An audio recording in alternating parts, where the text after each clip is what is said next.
अस्सलाम वालेकुम दोस्तों, आप देख रहे हैं मेरा YouTube channel passion by Ammad. आज मैंने सोचा एक छोटी सी वीडियो बना दूं क्योंकि मौसम बदल रहा है और जानवरों में खांसी और नज़ले की शिकायत आ रही है क्योंकि थोड़ा सा मौसम ठंडा हो जाता है रात के वक्त। और जब खांसी वगैरह हो तो अगर ज़्यादा लंबी हो जाए तो जानवर की सेहत भी मुतासर होती है। तो मैं तो कोशिश करता हूँ देसी इलाज करने की, और सबसे बेहतरीन भी यही रहता है ताकि इंजेक्शन वगैरह से और एलोपैथी और डॉक्टरों से बचा जा सके। आप अगर पहले ये छोटे छोटे टोटके इस्तेमाल कर लें, नुस्खे इस्तेमाल करें, तो जानवर अल्हम्दुलिल्लाह सेहतमंद रहेगा। तो मैं वही आप लोगों से चीज़ शेयर किया करूँगा जो मैं अपने जानवरों पे इस्तेमाल करता हूँ। मैं इनको जब ये मौसम चेंज होने शुरू होता है तो इन्हें देता हूँ सलाइनल एक्सट्री घर में ख़ुद बना के। ज़्यादा कोई कॉम्प्लिकेटेड चीज़ नहीं है, आसान सी 4 चीज़ें हैं। अलसी है, मलट्ठी है, निशादर है और शक्कर या गुड़, कोई चीज़ आपको मिल जाए वो। ये चारों चीज़ें आपने मिक्स करनी है, कूट लेनी है या पिसवा लें पंसार से, और फिर इन्हें मिक्स करके ये जानवरों को दें। जानवर बड़े खुशी से खा लेंगे इंशाल्लाह। आपको इनकी मकदार भी मैं बता देता हूँ। इनकी मकदार इस तरह है कि आपने अलसी 250 ग्राम लेनी है, मलट्ठी भी 250 ग्राम लेनी है, गुड़ या शक्कर दोनों में से कोई एक चीज़ वो भी 250 ग्राम ले लेनी, और इसमें 50 ग्राम निशादर मिलाना है।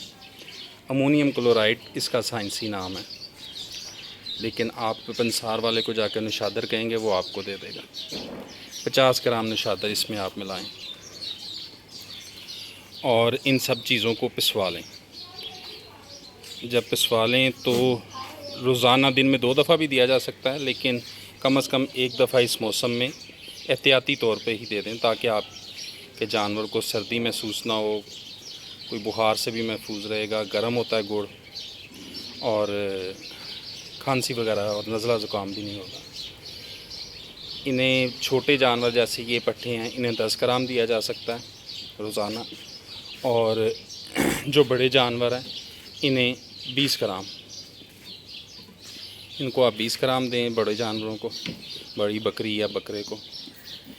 जो जैसे मेरा गुड्डू बक है उसे तो 30 से 40 ग्राम भी दिया जा सकता है। ये आप दें, इंशाल्लाह जानवरों को खांसी वगैरह का मसला इंशाल्लाह होगा ही नहीं और जानवर तंदुरुस्त रहेंगे। और छोटी सी बात, अब जैसे ये देखें बकरी ने अल्फ़ा है खाई है और साथ खुरली में नमक पड़ा था, साथ ही उसने नमक चाटना भी शुरू कर दिया। नमक लाजमी रखा करें बकरियों की खुरली में, उनसे इनका हाजमा सही रहता है नमक से। और बकरियां जब हाजमा सही होगा खाएंगी ठीक, और फिर अल्हम्दुलिल्लाह इस तरह की सेहत होगी।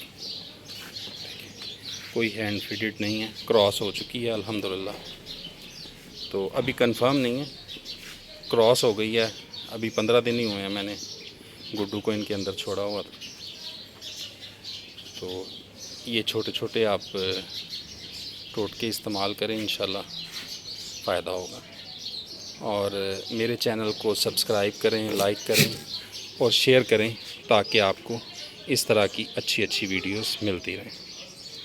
बहुत शुक्रिया जी। अस्सलामु अलैकुम।